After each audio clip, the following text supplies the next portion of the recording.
que Jesus, de fato, na prática, quis dizer, porque foi como ele tratou os que foram infelizes conjugalmente. Porque Jesus lidou, os evangelhos apresentam Jesus lidando com gente que foi infeliz conjugalmente. Começa em João no capítulo 8, a mulher adúltera. Para ser mulher adúltera é porque ela era casada. E a infelicidade dela estava declarada. Por pouco ela não morreu, não foi apedrejada. Eventualmente, até o marido estivesse com pedra na mão para jogar nela no meio daquela turba, daquela súcia de malfeitores. E Jesus vai e diz: quem dentre vós estiver sem pecado, seja o primeiro que atire pedra na prostituta, na adúltera. Quem é aí? O homem. Olhando nos olhos, olhando nos olhos, olhando nos olhos de todos aqueles hipócritas que foram jogando as suas pedras e se retirando, ficando só Jesus e a mulher. Aí ele olha para cima, ele estava agachado, escrevendo no chão, ele olha para cima e fala com a mulher: mulher, onde estão aqueles teus acusadores? Eu acho lindo que ele está acocorado. E ele se coloca num lugar mais baixo do que a adúltera. Ele se coloca num lugar mais baixo do que a adúltera. Isso é que é amor de identificação solidária. Se coloca num lugar mais baixo que a adúltera. Estava em pé, nua, na presença de todos. Ele se vira para ela e pergunta: mulher, onde estão aqueles teus acusadores? Ninguém te condenou? Aí ela olha para ele e diz: não, Senhor, ninguém me condenou. E ele vira-se para ela e diz: nem eu, tampouco te condeno. Agora vai, não adulteres mais. Isso te mata, isso te destrói, isso acaba com você. Você não precisa disso. Você é linda, você é maravilhosa. Você é objeto do amor do meu Pai, do meu amor. Vai viver no meu amor. E não abre mais o espaço para essa diminuição da grandeza do teu ser, mediante qualquer forma de traição, de canalice ou de deslealdade. Você não merece isso contra você mesma. Vai em frente, minha filha, vai viver a tua vida. Se cuida e daqui para frente, anda um caminho limpo.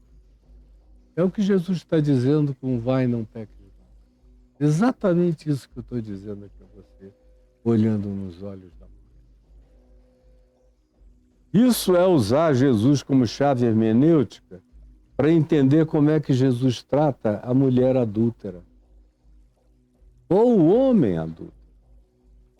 Embora aqui no Evangelho, praticamente quase todos os homens tenham adulterado alguma vez, de modo que o tratamento do adúltero aqui diz respeito ao tratamento de Jesus com quase todos, chamando todos ao arrependimento, chamando todos à mudança de mente, mudança de caráter, mudança de atitude, mudança de relacionamento, tratando os outros com respeito, com amor. Se ele manda amar os inimigos e orar pelos que nos perseguem, o que é que ele não manda fazer para com a mulher que se entrega a você? Que abre o coração, a alma, a vida, o corpo, o útero, abre tudo para você. Como é que ele não mandaria você tratar, senão melhor do que você trata o seu próprio corpo?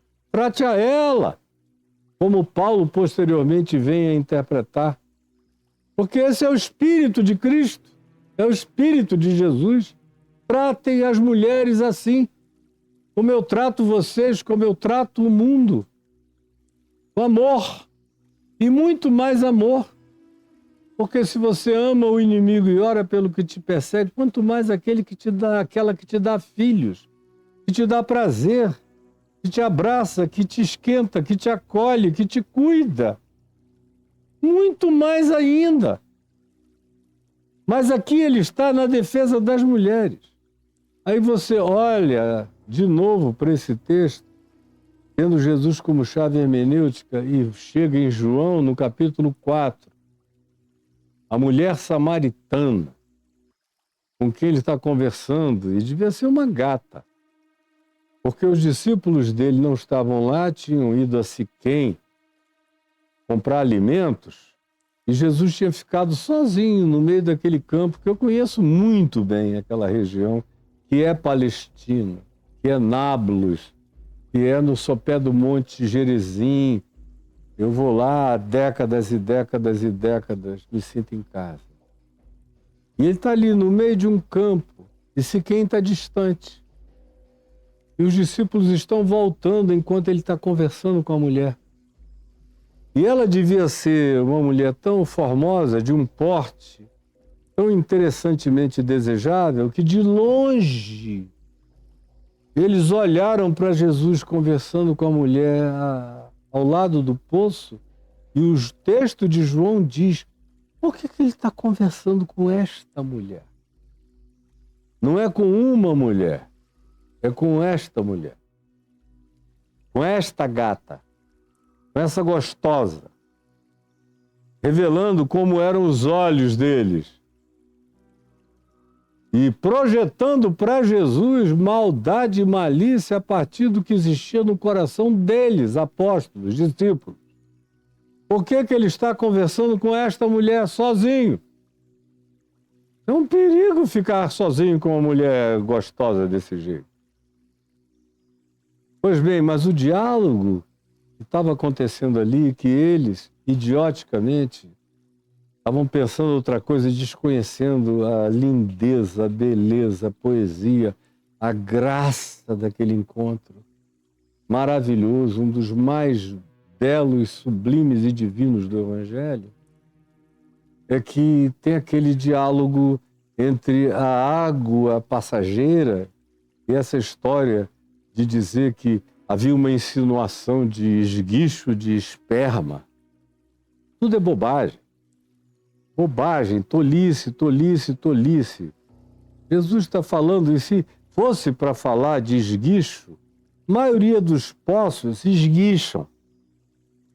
A maioria dos poços, por exemplo, a fonte que abasteceu Jerusalém a vida inteira, que até hoje corre lá ininterruptamente há milênio, que é a fonte de Guion, é conhecida por ser a fonte do esguicho. Não é água contínua, faz... ela ejacula água. Como tem uma quantidade enorme de poços que funcionam do mesmo modo. Não é uma coisa chocante um poço brotar e secar, brotar e diminuir, brotar e diminuir. Aquele poço era assim. Só isso. Mas Jesus não está insinuando nada, nem a mulher está pensando que Jesus quer comê-la. Ela está ficando enternecida. E aí a conversa vai mexendo. Onde é que tu tens essa água?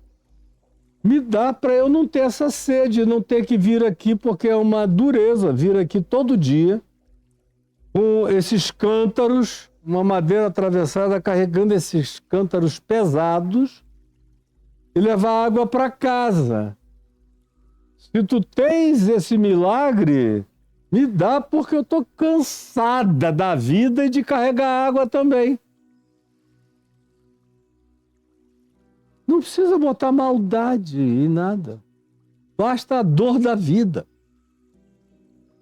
Aí a conversa continua e Jesus disse: você crê em mim? Você nunca mais vai ter sede para sempre. Crer em mim. Não é se você mamar de mim, ou não, se você crer em mim, você nunca mais terá sede para sempre. Crer no que eu estou falando, no que eu estou propondo. Aí a mulher disse: eu quero dessa água. Aí Jesus diz: vai olha só, chama teu marido e vem cá. Aí a mulher diz assim, Senhor, eu não tenho marido atualmente. Eu estou tendo um caso, uma vivência de conjugalidade, de intimidade sexual com o mesmo homem há algum tempo, mas eu já fui casada 5 vezes. 5 vezes. Na Samaria, preste atenção no que eu estou falando, na Samaria, a legislação era muito menos pesada do que a legislação de Jerusalém, de Moisés. Os samaritanos, num certo sentido, eram infinitamente mais humanos do que os judeus. Tanto é que Jesus usa a humanidade dos samaritanos para dar o exemplo do bom samaritano, usa a humanidade dos samaritanos para dar exemplo do leproso, que é o único que voltou grato para agradecer a cura, usa a humanidade dos samaritanos como sendo aqueles que perceberam que Jesus estava aflito, não queria pernoitar com eles e decidiram ir adiante para Jerusalém, e eles não fizeram força para segurá-lo, disseram não, se vai ser mais confortável para ti, pode ir. E João ficou com raiva, queria fazer descer fogo dos céus na cabeça deles para os consumir. Mas nos evangelhos, os samaritanos em geral são mais leves, mais humanos, mais solidários, mais cordiais do que os judeus. E os de Jerusalém nem se comparam, eram feitos de pedra pura. Portanto, a legislação, o trato entre os samaritanos era muito mais lato, muito mais vago nesse sentido, de modo que aquela mulher que tinha sido infeliz no primeiro casamento, no segundo casamento, no terceiro casamento, no quarto casamento, no quinto casamento, o que em Jerusalém era impossível uma mulher oficialmente se casar 5 vezes, porque ela ia ser 5 vezes adúltera. Não ia sobrar nem o fio do cabelo dela. Pelo trato odioso dos judeus, sionistas, perversos, malignos, cultuadores de templo, de Torá e de Moisés e de leis, e que coavam mosquito e engoliam camelos, como Jesus disse, hipócritas, não tinha a menor chance, mas na Samaria existia mais chance para ser humano, assim como hoje em dia, na Palestina, você tem mais chance de ser humano do que vivendo entre religiosos em Jerusalém. Deus me livre. Eu tenho muitos amigos e tenho especialmente um amigo que eu amo como um irmão na Palestina, na região de Nablus. Está lá sofrendo. E é um santo. Eu e minha mulher o amamos, a ele, a mulher dele, a família dele, a casa dele, a parentela toda. É um cara maravilhoso, de uma humanidade linda. Como eu nunca encontrei entre nenhum judeu tamanha delícia, doçura, humanidade, solidariedade e acolhimento. Na terra dos samaritanos, ele mora na terra dos samaritanos, embora ele seja um palestino e não um samaritano. Mas os samaritanos e eles vivem juntos. E a leveza é a mesma. Então, por isso, aquela mulher em Samaria já tinha casado 5 vezes. O que no conceito da religião de Jerusalém era uma impossibilidade total. E ela diz, e esse com o qual agora eu vivo, eu nem fiz oficialização, nem fraterna, nem familiar, nem social, de nenhuma natureza. A gente só está dormindo juntos, transando juntos. Aí Jesus diz, chama teu marido e vem cá. Ela diz, não tenho marido. Jesus disse, eu sei, porque 5 maridos tu já tiveste.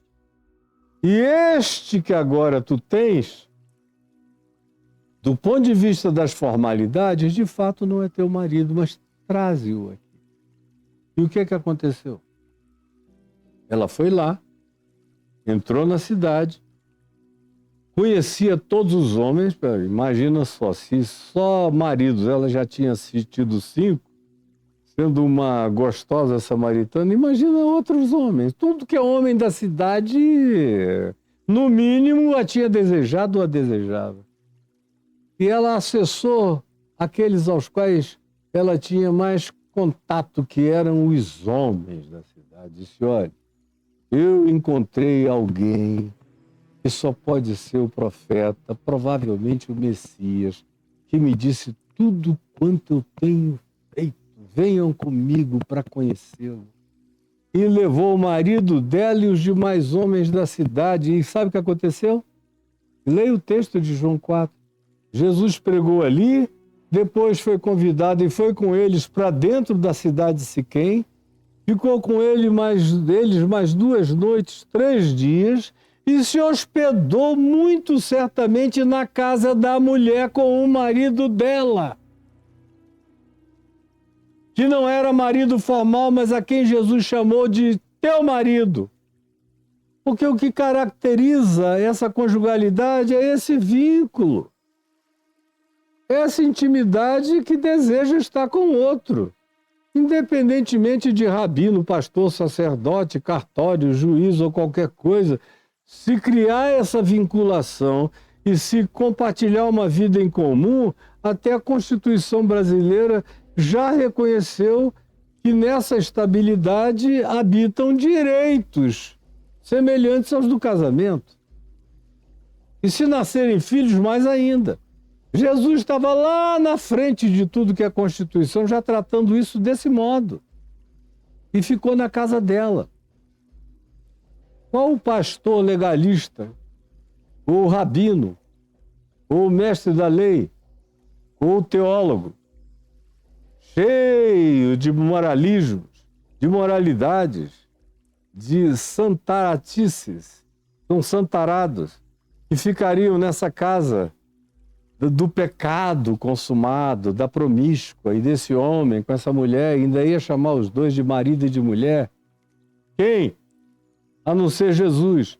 Portanto, o que está dito aqui, não sendo por causa de relações sexuais ilícitas, é uma conversa de Jesus com judeus. Guarde bem o que eu estou dizendo.